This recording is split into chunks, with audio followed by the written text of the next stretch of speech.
விஜய் தேர்தல் அறிக்கையில என்னென்ன வாக்குறுதிகள் கொடுக்கலாம்? தமிழ்நாட்டில் உள்ள ஒவ்வொரு ரேஷன் கார்டுக்கும் 50 பவுன் தங்கத்தில் அண்ணா கயிறு. தமிழக அரசு வந்து வேட்டி கொடுக்குது, சரி, சேலை கொடுக்குது.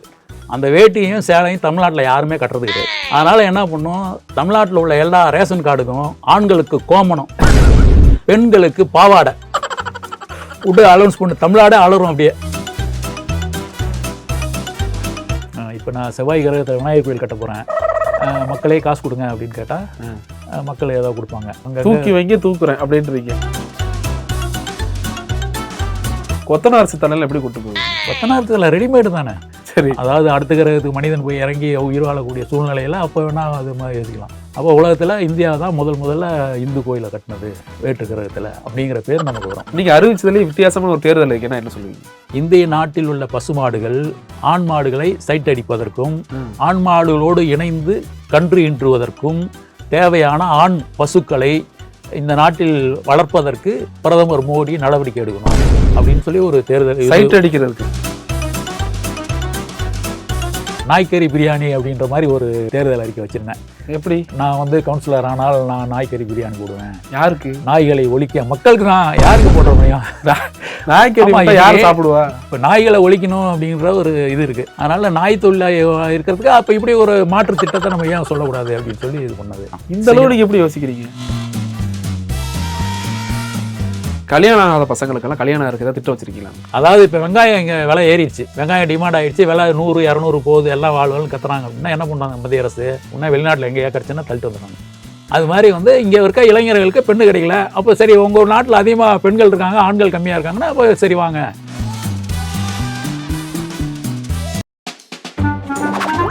மனுஷனாதீங்க ஒரு ஈவு இறக்கம் இல்லாம நடந்துக்கிறாங்க.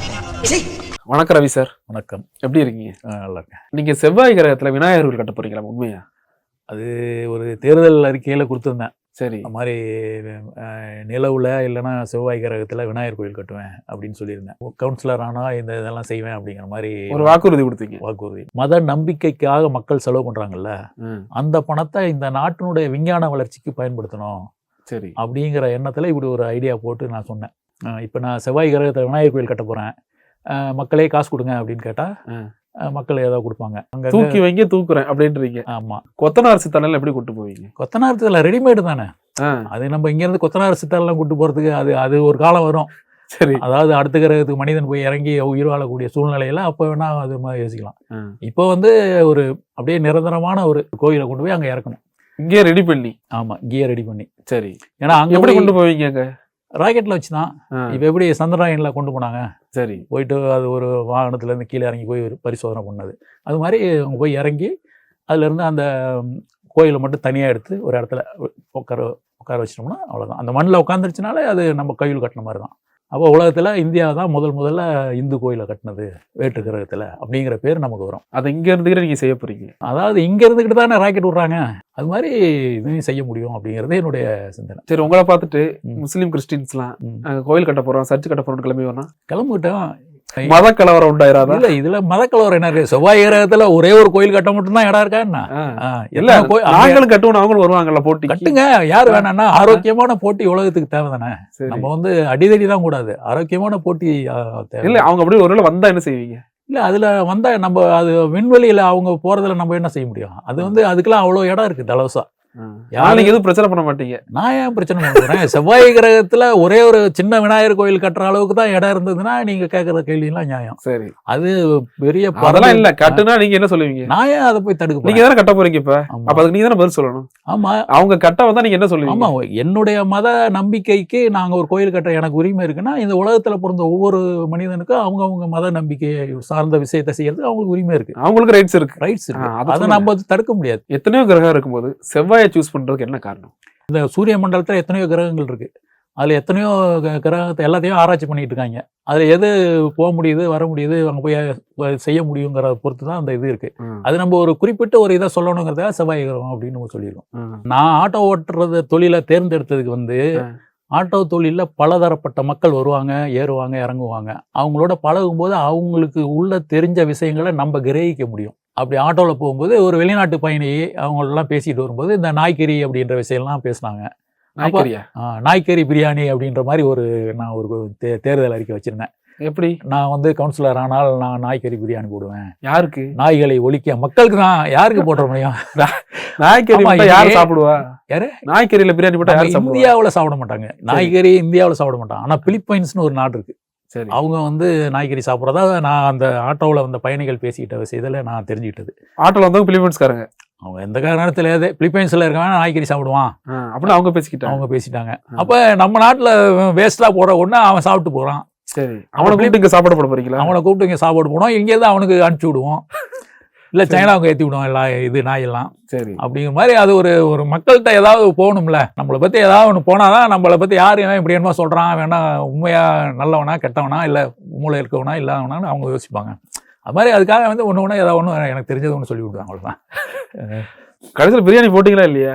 பிரியாணி இப்போ போட முடியுமா? நாய்க்கறி வந்து நம்ம நாட்டில் அனுமதி இருக்கா இல்லையான்னு தெரியல. இப்போ நாய்களை ஒழிக்கணும் அப்படின்ற ஒரு இது இருக்கு. நாய் தொல்லை அதிகமாக இருக்கு. அதனால நாய் தொல்லை இருக்கிறதுக்கு அப்போ இப்படி ஒரு மாற்று திட்டத்தை நம்ம ஏன் சொல்லக்கூடாது அப்படின்னு சொல்லி இது பண்ணது. நீங்களா யோசிச்சது இது? ஏன்னா நானே தான் சொன்னது. நான் என்ன சிவபெருமான் கொடுத்ததே வந்து நான் பேசிட்டு இருக்கேன். நான் எனக்கு எது தோணுதா எது சரின்னு போடுதா பேசுவேன். A4 சைஸ்ல 1 கோடி ரூபாய் நோட்டு வெளியிடும் நீங்க சொல்றீங்களா? ஒரு 50 கோடிக்கு ஒருத்தர் ப்ராப்பர்ட்டி வாங்குறான்னு வச்சுங்க. அவர் வந்து ரிஜிஸ்டர் ஆஃபீஸில் போயிட்டு அதுக்கு உள்ள அந்த 1% பணம் கட்டணும். அப்போ வந்து 500,000 நோட்டை தான் அவர் சூட்கேஸில் வச்சு எடுத்துட்டு போறாரு. தூக்கிட்டு போற சிரமம். ஆமா, தூக்கிட்டு போறதுக்கு எதுக்கு சிரமம்? எதுக்கு 500,000 நோட்டை கட்டா மூட்டை கட்டிட்டு போகணும்? 1 கோடி ரூபாய்க்கு ஒரு நோட்டை அடிச்சுட்டா அப்போ இந்த மாதிரி ஆளுங்களுக்கெல்லாம் அது சௌரியப்படும்ல. ஒரு 500,000 நோட்டு செல்லாதுன்னு சொல்லிட்டாரு மோடி. சரி, அது நான் சொன்னதுனாலயா இல்லை அது என்னன்னு தெரியல, அதெல்லாம் எனக்கு தெரியாது. ஆனால் நம்ம சொல்லிக்கலாம், நான் அந்த மாதிரி ஒரு கோரிக்கை வச்சேன், அதை தான் அப்படி அவங்க உல்ட்டா பண்ணிட்டாங்க. பிச்சைக்காரன் படத்துக்கு முன்னாடி நீங்க சொல்லிடுறீங்க. ஆமாம், நீங்க அறிவிச்சதுலேயே வித்தியாசமான ஒரு தேர்தல் இருக்குன்னா என்ன சொல்லுவீங்க? இந்திய நாட்டில் உள்ள பசுமாடுகள் ஆண் மாடுகளை சைட் அடிப்பதற்கும் ஆண் மாடுகளோடு இணைந்து கன்று ஈன்றுவதற்கும் தேவையான ஆண் பசுக்களை இந்த நாட்டில் வளர்ப்பதற்கு பிரதமர் மோடி நடவடிக்கை எடுக்கணும் அப்படின்னு சொல்லி ஒரு தேர்தல். சைட் அடிக்கிறதுக்கு? ஆமா, அது பார்க்கறதுக்கே வாய்ப்பு இல்லை இன்னைக்கு. இப்ப ஆண் மாடுகளே இல்லாம தான் பெண் மாடுகள் இருக்கு. அது இல்லாம வந்து ஆண் மாடுகளோட அது இணைந்து கர்ப்பமாகிறது இல்லை, ஊசி மூலம் தான் அது கர்ப்பப்படுத்துறாங்க. அது இல்லாம ஆண் கன்று போட்டாலும் அது 3 மாசத்துலயே கசாப்பு கடைக்கு அனுப்பிச்சிடறாங்க. மக்கள் வந்து சோம்பேறி ஆயிட்டான். விவசாயி வந்து 3 மாசத்துல அந்த கன்ற பசுவில இருந்து பிரிச்சிடறாங்க. இப்ப மோடி நடவடிக்கைன்னு சொல்றீங்க. ஆமா, அதனால வந்து இது வந்து நம்ம இந்திய கலாச்சாரத்துக்கு எதிரானது. மாடுன்றது ஒரு பசுமாடுன்றது ஒரு புனிதமான ஒரு விலங்கு நம்ம நாட்டை பொறுத்த வரைக்கும். அப்படி இருக்கும்போது அதோட நிலை இன்னைக்கு அந்த நிலையில இருக்கு. அதனால அதுக்கு நீங்க வந்து கவனம் செலுத்தணும் அப்படின்னு அரசு கவனத்துக்கு இதை கொண்டு போகணுங்கிறதுக்காக அப்படி ஒரு கோரிக்கை வச்சேன். மெரினா பீச்சில் ஏதோ தங்க நாற்காலி வைக்கணும்னு சொல்றீங்களா? அது என்னது? இந்த சுற்றுலாவை மேம்படுத்தணும் அப்படின்னாக்கா இப்போ ரிசர்வ் பேங்க்ல தங்க கட்டி இருக்கு. சரி, அதுல ஒரு 25,000 கோடிக்கு தங்கத்தை எடுத்து அதுல ஒரு தங்க நாற்காலி செஞ்சு அதை வந்து மெரினா கடற்கரை, ஆமா 25,000 கோடி எவ்வளோ தங்கமோ அந்த தங்கத்துக்கு ஒரு தங்க நாற்காலி செஞ்சு மெரினா கடற்கரையில் அங்கே போட்டு அதை ஒரு சுற்றுலா தலமாக்கிடணும். அதில் வந்து பொதுமக்கள் உட்காந்து போட்டோ எடுத்துக்கலாம், அந்த போட்டோ காசை எடுத்துடலாம். அதெல்லாம் அரசாங்கம் வந்து சுற்றுலாவை மேம்படுத்துவதற்காக இதெல்லாம் இப்படி யோசிக்கலாம். இந்த அளவு நீங்க எப்படி யோசிக்கிறீங்க? எனக்கு சும்மா இருக்கும்போது நான் ஆட்டோ உட்காந்து சும்மா தானே உட்காந்துருப்பேன். சவாரி கிடைக்காத என்ன பண்ணுவேன்? சரி, பல பேரை பார்ப்பேன், என்னடா இதையே பார்த்துட்டு இருக்கேன், நம்ம வேற ஏதாவது யோசிப்போம் அப்படின்னு சொல்லி யோசனை. அப்படி திடீர்னு யோசனை வரும்போது சரி இதை என்ன பண்ணலாம், அது என்ன பண்ணலாம் அப்படி யோசிப்பேன். அவ்வளோதான். அப்படி ஏகப்பட்ட ஐடியா வச்சிருக்கீங்க? ஏகப்பட்ட ஐடியா இருக்கு. ஆனால் அதெல்லாம் நடைமுறைப்படுத்துறதுக்கு வாய்ப்புகள் தான் அமையல. ரோட்ல உள்ள சிலைகளை எல்லாம் அப்புறப்படுத்தணும்னு சொல்றீங்களா? ஏன்? அரசியலுக்காக, ஓட்டுக்காக ஜாதி தலைவர்கள், மத தலைவர்கள், முக்கியமான தலைவர்களுடைய சிலைகளை வந்து சாலைகளில் அங்கங்கே வைக்கிறாங்க. அது வந்து சில நேரங்களில் போக்குவரத்துக்கு இடையூறாக இருக்கு. எப்பவும் இடையூறாக தானே இருக்கு. எப்பவும் இடையூறாக இருக்கு. அதுவும் இந்த அவருடைய நினைவு நாள், பிறந்த நாள் அப்படின்ற மாதிரிலாம் இருக்கும்போது அது இன்னும் கொஞ்சம் அதிகமான இடையூறாக இருக்கு. அதனால இவங்களெல்லாம் எடுத்து ஒரு இந்த சென்னை முழுவதும் இருக்கக்கூடிய சிலைகளெல்லாம் எடுத்து ஒரு செங்கல்பட்டுக்கு பக்கத்தில் எங்கேயாவது ஒரு 1000 ஏக்கர் அவர் ஒரு இடத்த வளைச்சி அதில் கொண்டு போய் சிலைகளாக சென்னையில் சிலையாக வாழ்ந்தோர் இடம்பெயர்ந்த இடம் அப்படின்னு சொல்லி அங்கே கொண்டு வச்சிடணும். அங்கே போய் அவங்க வந்து இது நினைவு நாள், பிறந்த நாளைக்கு மாலை போட்டுக்கிட்டோம், எது என்ன பண்ணிக்கிட்டோம்.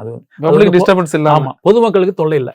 நீ ஏதோ பண்ணிட்டு வா, மக்கள் காசுல நீ ஏதோ பண்ணுற ரைட் அங்கே போய் பண்ணிக்க அப்படின்னு சொல்லி நம்ம அது மாதிரி அப்படி பண்ணணும் அப்படின்றது ஒரு யோசனை. யார்கிட்ட போய் சொன்னீங்க அந்த ஐடியாவை? நான் அந்த இதான் எழுதிக்கிறேன். சென்னை தலைவர் யார்கிட்ட போய் சொன்னீங்களா?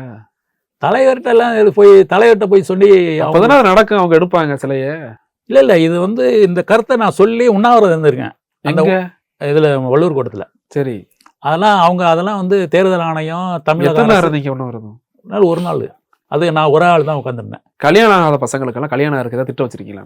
இல்லை, இப்போ தமிழ்நாட்டை பொறுத்த வரைக்கும் பெண்களை விட ஆண்கள் அதிகமாக இருக்காங்க. திருமணத்துக்கு நிறைய பேருக்கு பொண்ணு கிடைக்கல. வந்து படிப்பு வசதி பொண்ணு இல்லை அப்படின்றமே. அதனால் வந்து இப்போ நான் என்ன சொல்கிறேன், இப்போ உலக நாடுகள் இடையிலே திருமண ஒப்பந்தங்கள் போடணும். இப்போ மத்திய அரசு இந்த மாதிரி எங்கள் நாட்டில் இத்தனை பேருக்கு இந்த திருமணத்துக்கு பொண்ணு இல்லை, அதனால் உங்கள் நாட்டில் அதிகமாக பெண்கள் இருந்தால் எங்கள் நாட்டுக்கு திருமணத்துக்காக பெண்களை நீங்கள் கொடுங்க அப்படின்னு சொல்லிட்டு அதை ஆண்கள் திருமண ஒப்பந்தத்துக்காக பெண்களை இறக்குமதி செய்யணும். சைனா, ஜப்பான் அந்த மாதிரி நாள் இப்போ தான் சைனாவிலேருந்து எல்லா பொருளையும் ஏற்றுமதி பண்ணுறேன்றான். சைனா பொருட்களை இறக்குமதி பண்ணுறீங்க, அது மாதிரி வந்து சைனா பெண்களையும் திருமணத்துக்காக கௌரவமான திருமணத்துக்கு, நான் வந்து தப்பான ஒரு விஷயத்துக்காக சொல்ல, சரி, கௌரவமான ஒரு திருமண வாழ்க்கைக்கு நீங்கள் வந்து இறக்குமதி பண்ணுங்க அப்படின்னு ஒரு ஐடியா அப்படின்றது என்னுடைய சிந்தனை. அதாவது இப்போ வெங்காயம் இங்கே விலை ஏறிடுச்சு, வெங்காயம் டிமாண்ட் ஆகிடுச்சு, விலை 100 200 போகுது, எல்லாம் வாழ்வுன்னு கத்துறாங்க அப்படின்னா என்ன பண்ணுறாங்க மத்திய அரசு? உடனே வெளிநாட்டில் எங்கேயா கிடச்சுன்னா தள்ளிட்டு வந்துடுறாங்க. அது மாதிரி வந்து இங்கே இருக்க இளைஞர்களுக்கு பெண்ணு கிடைக்கல. அப்போ சரி, உங்கள் நாட்டில் அதிகமாக பெண்கள் இருக்காங்க, ஆண்கள் கம்மியாக இருக்காங்கன்னா அப்போ சரி வாங்க, மத்திய அரசும் அந்த நாட்டு அரசும் இணைந்து இதுக்கு தேவையானதை செய்யணும், நடவடிக்கை எடுக்கணும். நீங்கள் பிஜேபிக்காரர் தானே? பிஜேபி தான். தமிழ்நாட்டில் பிஜேபி ஜெயிக்க ஏதாவது ஐடியா இருக்கா? இவ்வளோ ஐடியா யோசிக்கிறீங்கல்ல, அதுக்கு ஏதாவது ஒரு ஐடியா கொடுக்கலாம்ல? நீங்களே இப்படி சிரிச்சா?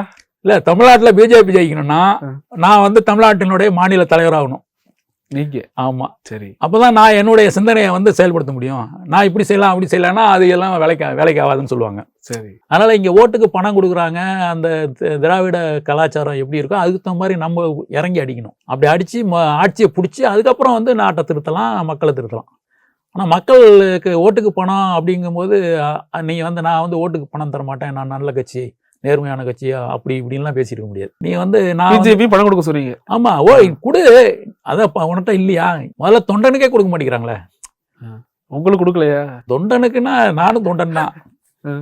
அந்த கோவம் தான் இதெல்லாமா? அந்த கோவம் இதுல என்ன கோவம்? அதாவது கட்சி ஆட்சிக்கு வரணுங்கிறதுல என்ன மாதிரி தொண்டர்களுக்கு ஆர்வம் இருக்குல்ல. விஜய் தேர்தல் அறிக்கையில என்னென்ன வாக்குறுதிகள் கொடுக்கலாம்? விஜய் தேர்தல் அறிக்கையில என்ன வாக்குறுதி கொடுக்கலாம்னு அவர் தான் சொல்லணும். இல்ல நீங்க ஐடியா கொடுப்பீங்கல்ல? நான் ஐடியா கொடுக்குறேன். அப்ப தமிழ்நாட்டில் உள்ள ஒவ்வொரு ரேஷன் கார்டுக்கும் 50 பவுன் தங்கத்துல அண்ணா கயிறு. அண்ணா கயிறு? ஆமா, அண்ணா கயிறு. நம்ம வந்து நம்ம தாவேகா சார்பா கொடுக்க சொல்றீங்க? ஆமா. இப்ப வந்து தமிழக அரசு வந்து வேட்டி கொடுக்குது, சரி, சேலை கொடுக்குது. அந்த வேட்டியும் சேலையும் தமிழ்நாட்டில் யாருமே கட்டுறது கிடையாது. சரி, அதனால என்ன பண்ணும், தமிழ்நாட்டில் உள்ள எல்லா ரேஷன் கார்டுக்கும் ஆண்களுக்கு கோமணம், பெண்களுக்கு பாவாடை விட்டு அலௌன்ஸ் பண்ணு. தமிழ்நாடே அலறும் அப்படியே. அப்புறம் மாதிரி சொல்லி எதிர்பார்க்கிற. ஆமா, என்கிட்ட இருக்க எல்லாத்தையும் நீங்களே வாங்கிட்டீங்கன்னா அப்ப நான் என்ன பண்றது? நம்மளாம் திராவிடன், நம்மளாம் ஜட்டி போடக்கூடாது, கோமணம் தான் கட்டணும். அப்ப ஜட்டி கம்மலாம் எழுத்து போட சொன்னீங்களா? ஆமா, அதுக்காக கோமணம் தயாரிக்கிட்டோம். ரேஷன் சொல்லுவாங்கல்ல, எல்லாரும் கடைசியில கோமணத்தோட தான் அலைய போறீங்கன்னு, அது இதானா? ஆமா, இப்போ போற போக்கு அரசியல், தமிழக அரசியல், நம்ம வந்து தமிழ்நாட்டில் வாழக்கூடிய மக்களுடைய வேஷ்டி சட்டையவே உரிகிற அளவுக்கு தான் போயிட்டு இருக்கு. அதை சிம்பாலிக்கு எப்படி சொல்றீங்க? அதனால உஷாராயிடுங்க அப்படின்னு நம்ம சொல்றோம். நன்றி ரவி சார், நிறைய விஷயங்கள் ஷேர் பண்ணீங்க. நன்றி, வணக்கம். ஓகே, நன்றி.